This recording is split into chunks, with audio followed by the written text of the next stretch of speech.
Hi everyone, we just reached Tanjore and I am here with one of my friend and in today's vlog, two of us are going to explore this amazing city together. So first we will head to our hotel and we will freshen up and then we are off to the greatest treasure of Tanjore. So stay tuned in this vlog because this vlog is going to be exciting, full of history, culture and story you love. So this is where we are staying today. So just near to the place we are visiting. So I will be giving the complete information later in this vlog. So hi everyone. So this is the greatest treasure which I want to show you in the Thanjavur block. So behind me stands a wonder that over thousands of years old, the Brihadeeswara Temple, or we can say it as a big temple or Periyakovil, built by a mighty Cholas. And it is not just a temple; it's a history carved in a stone. And in today's vlog, I will exploring its incredible architecture, the legends behind it, and even show you how magical it looks at the night. So stay tuned in this vlog. This is going to be an unforgettable journey. So this is not just a temple, it was designed to represent the cosmic mountain known as Mahameru. And at its heart is a massive Shivlingam that is 3.6 meter tall, named after the king himself, Rajarajeshwara Mudaya.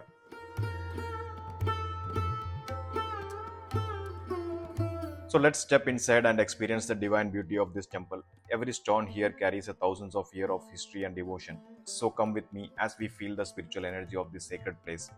So this temple was built over thousands of years ago, the early 11th century it seems, around 1010 CE, by the great Chola king Rajaraja Chola first. And imagine this, no modern machine, no cranes, but still they created this gigantic marvel out of the granite stone, brought from miles away. And originally it was called Rajarajeshwaran in honor of the king. And later people lovingly called it as a Brihadeeswara temple, or also called as a big temple, Periyakovil. So right in front of the sanctum, you will see a massive statue of Nandi here, the sacred bull of Lord Shiva. And he symbolizes, in Shivaism, you may know that he symbolizes the strength, devotion and purity of heart. And he always faces Lord Shiva, reminding us that a true devotee's eyes and mind should not never move away from the god. And this Nandi at the Brihadeshwara is one of the largest in India, carved out of single stone. It measures about 16 feet long and 13 feet high and weighs around 25 tons.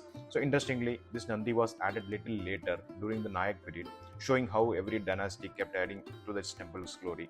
So standing here, you can really feel that silent power, as if Nandi is still watching over the temple, guarding it for centuries.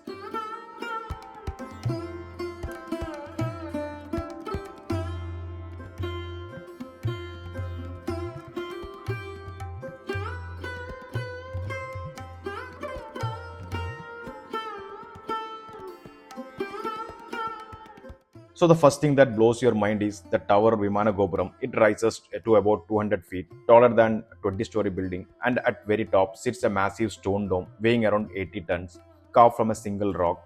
And legends say they built a 6-kilometer long ramp to roll it up here. Truly incredible, right?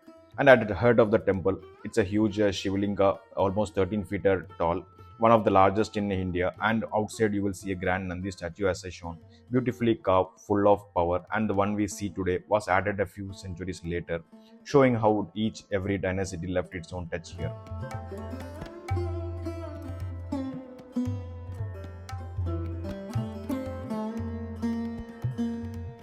So here's something really cool. It is said that the temple Jain Tower doesn't cast a shadow on the ground at noon, and the design is that precise. And if you think that about it, the entire structure is made up of stone block, fitted together without a cement, and yet it has stood up strong over the thousands of years. So now you just take a close look at these walls. They are not just a stone carving. These are like a thousands years old records written in Tamil and Grantha script. It is almost like a flipping through an ancient diary. And they talk about everything, the gold and the land donated to the temple, the lamps that had to stay lit, and even the salaries of the temple staff. And here the something mind blowing is they mention nearly 400 temples dancers who perform daily rituals through music and dance. So you see, this temple was not just a place of prayer, and it was a cultural hub alive with the art, music, and the traditions.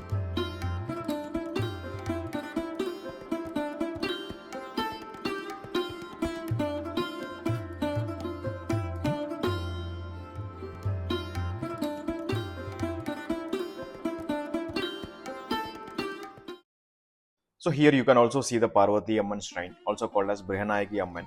And this is not just spiritually important but also historically, because Mahatma Gandhi himself visited this shrine in 1937, and after seeing the temple, he said he felt it was a symbol of unity between God and man.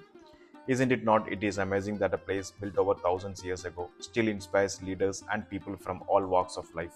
So as I walk into the Amman shrine here at Brihadeeswara Temple, so something felt very familiar. The sculptures and the divine story I had shared earlier in my Ekambreshwar and Kamashi Amman temple vlogs are also beautifully presented here.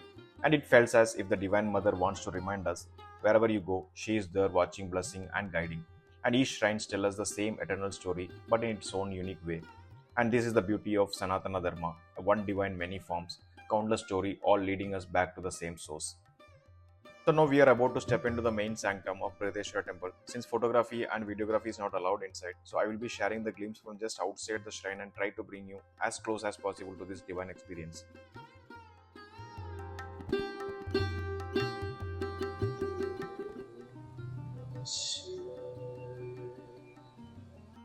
So after offering my prayers and receiving the divine blessing of Lord Shiva, I step out through the right entrance of this sanctum. And there is also a left exit, but since I was in the right side of the queue inside, so this is the way I have come out from this temple.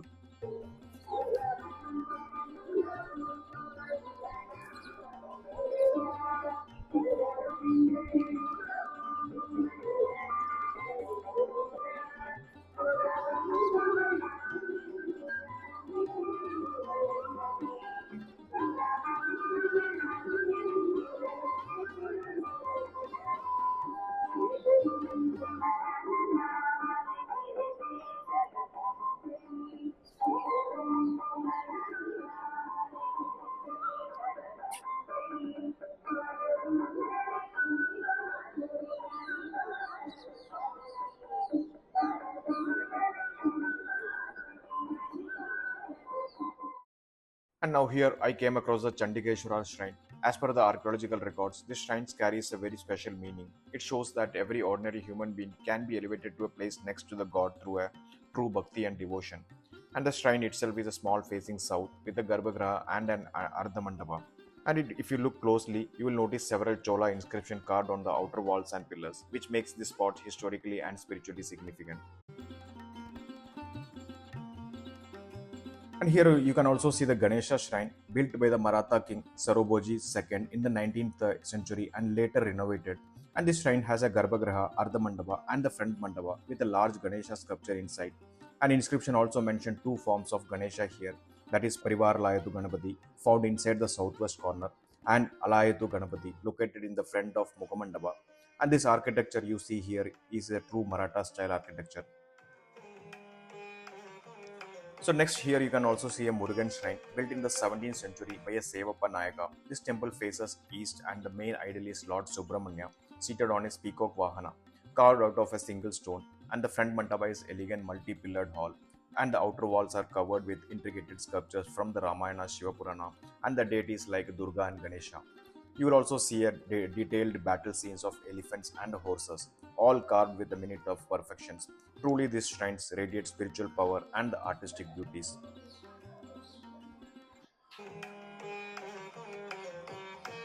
So look at here now.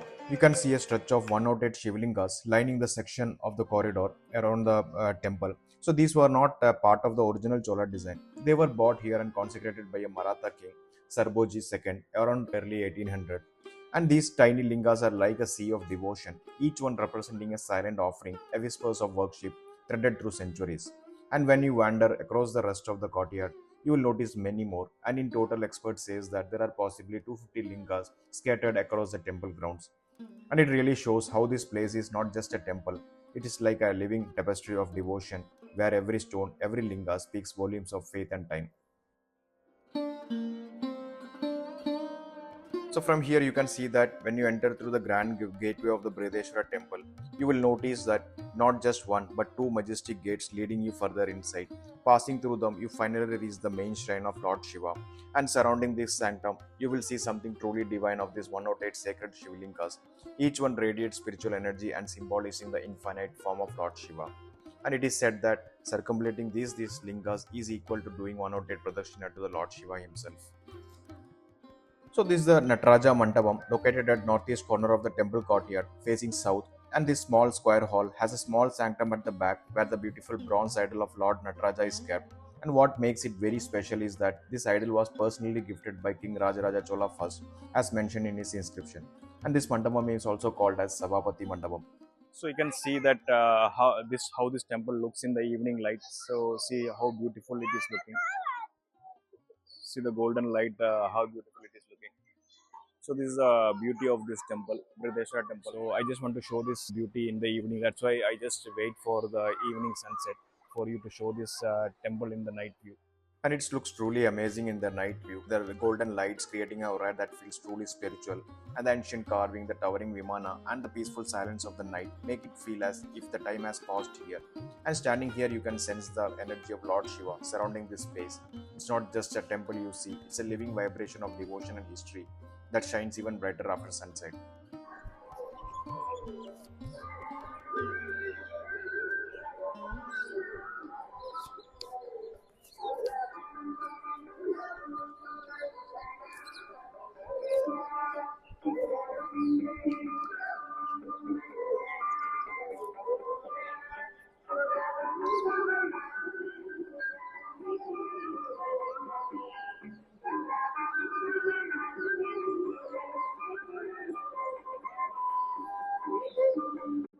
And this temple is not just a stone and size, it's a full of arts too. The walls still have a Chola painting and a carving that tells stories of God, kings, and daily life of 1,000 years back. And even today, the festival like Mahashivratri are celebrated here with a great energy. So dancers perform Bharatanatyam right in the temple complex. It feels like time has stopped, and it has no wonder UNESCO called this as a great living Chola temple. So actually, standing here, you realize why this is a UNESCO World Heritage Site, a part of a great living Chola temples. And it is not just a place of worship; it is a symbol of humans can achieve with visions and devotions. So if you are visiting the Tamil Nadu, you simply can't miss this Tanjavur Big Temple. It is also known as a Periyakovil. So it's a history, culture, and spirituality all carved in a stone. So thanks for joining me today in this vlog. So until next time, stay tuned and Sandeep is signing off. This is my seventh Shiva temple from Tanjore. So see you in the next video.